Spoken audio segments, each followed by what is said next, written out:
What is going on YouTube? This is ZenkCap24 and today we're back with another play out of the gun doubles halfback weak formation scheme that we've been doing all week. Today we're going to be looking at a cover 2 beater that I do really like. It's called the Broncos Fake Rub, and we're going to be able to show you how we're going to really attack cover 2 and whatever adjustments they can do in order to make it work. It really just kind of goes and gives havoc on that whole coverage scheme as it is. So let's go take a look at it. So the first example we're going to do is we're going to do nothing to our cover 2 other than put a linebacker in a deep third. What we're going to do here is we're going to move our tight end over and block our running back. What you'll notice is you got 4 receiving threats to the left of the quarterback and 1 receiving threat to the right. That's going to man activate the cornerback on the right hand side that is near the B receiver.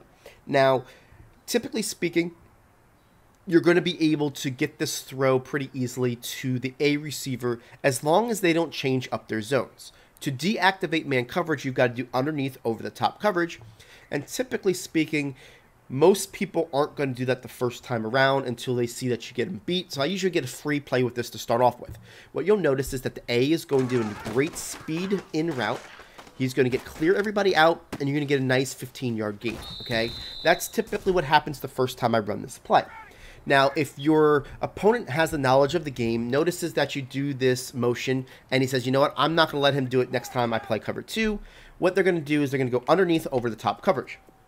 What that's going to do, it's actually going to reset the cloud flat, deactivate man coverage, but what it also does, the last command is over the top, so it's going to make that vertical hook and mid-read play over the top coverage. What that does for us, it really opens up the ability to throw it to this wide receiver underneath. So you'll see here that the wide receiver is going to get underneath. You're going to be able to throw it to him and get yourself some easy yards.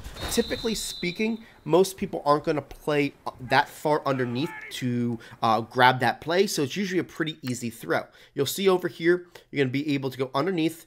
And watch how this one player right here plays the zones differently when he's in over-the-top coverage. He actually will go and initially look at the tight end.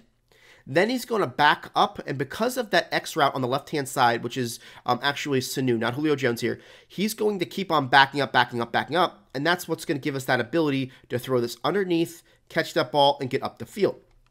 Now, typically speaking, you're going to have to read if they're in man coverage or not. If you're not great with doing that when it comes to looking at the cues on the right-hand side, I'm going to show you an easier way of doing it. It's putting the B on a streak, okay? So when I put the B on a streak, I'm going to show you that you're going to be able to notice if they're in man coverage or man activate right away. So here we go. We're going to hike it. I'm going to show it to you on instant replay. We're going to throw it to this A receiver, get ourselves up the field, and have some great yardage. Now, when we look at this replay, watch the cornerback as his first couple steps. He is not, when he goes in man activation, he's not going to press his cornerback or get a chuck on him. All he's going to do is back up and turn his hips. See how right away, when we see that he turns his hips like that, from the time we get the ball at this point, we know that he is in man activation, right? The streak makes that a lot easier to read because of how quick it happens. At this point, I'm going to take my focus back to the side. I'm going to throw it underneath, and you're going to see that I'm going to have that ability to catch it to Julio when they're in over-the-top coverage. Obviously, in this time, I threw it to this player because it was man activation, but let me show you when it's non-man activation, how he reacts. Okay, so all I'm going to do is I'm going to play underneath coverage, then over-the-top coverage, and put my player in the deep blue, and do the same exact route combination we were doing before, put the B on a streak. Now, when you're looking at the cornerback, if he goes ahead and chucks his player and basically gives him like a press about 2 yards into his route, then you're going to know that he's playing over the top coverage, and your eyes should go to the wide receiver. So watch that player, see how he chucks him. When we see that, we're going to be throwing it underneath, and you're going to get yourself that easy 6 to 7 yards. So it's as simple as that type of read. I'm going to show it to you in instant replay just so you can see and make sure you understand what I'm talking about. He's going to go here and see how he chucks this guy, gets his hands on him, and then he lets him go. He's not turning his hips to run with him. So at this point, when I saw that this guy puts his hands on him like right there, I know that it's cover 2 cloud flat right over there. And knowing that they're playing over the top coverage because they didn't man activate. And then I'm going to take my eyes back over here, and I'm going to look at Julio, know that he's underneath. I'm going to throw that low ball to him, and I'm going to get myself that easy catch. You can see right here that we start this play on the 40-yard line, and he's going to catch this ball right about the 49-yard line, getting the first down at that 50-yard mark. So you can see that was a pretty easy first down when it comes to reading coverage when it comes to cover 2. So that's really what the main focus is when it comes to attacking this cover 2 coverage. So now let's look at this in case you missed the read. What I mean by that is, say you think it's going to be man activation, and it ends up not being man activation. They're in cloud flats. You thought that the tight end was going to be open, but as soon as you were about to throw the ball, you notice that the cornerback is sitting where he's supposed to be. You're going to want to wait for the wide receiver. So here we go. A is going to come across. You're going to look at him and say, you know what? I think he's open. No, he's not. I'm going to wait for this wide receiver, and I'm going to throw it to him. Okay? Because of the way the cloud flats play that speed in, he's going to allow the Y to get over. So here we go. We're going to look at this player over here. You're going to see that the speed in is going to come across, and see how he sticks on this speed in right here. And once he does so, you're going to be able to throw it to that player right there. Now, you can also throw it to the speed in a little bit quicker as he crosses the face of this middle linebacker right about there.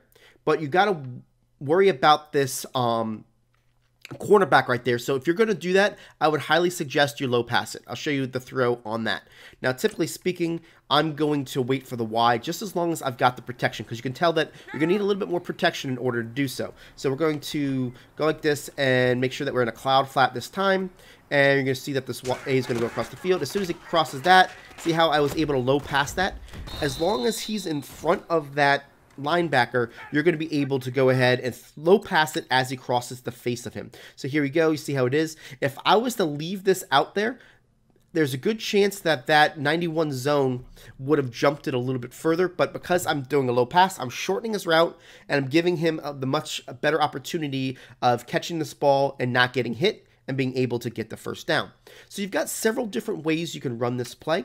So definitely make sure that you incorporate this in your arsenal when you're facing somebody that goes ahead and calls a lot of cover 2 coverages, because you're going to have some nice easy throws initially when they don't do the cloud flats, and you'll notice that when you see that, you'll be here. Now, I want to make sure that, and I didn't show this before at the end, what if they don't put the guy, the A, in a deep blue, he leaves him in a vertical hook?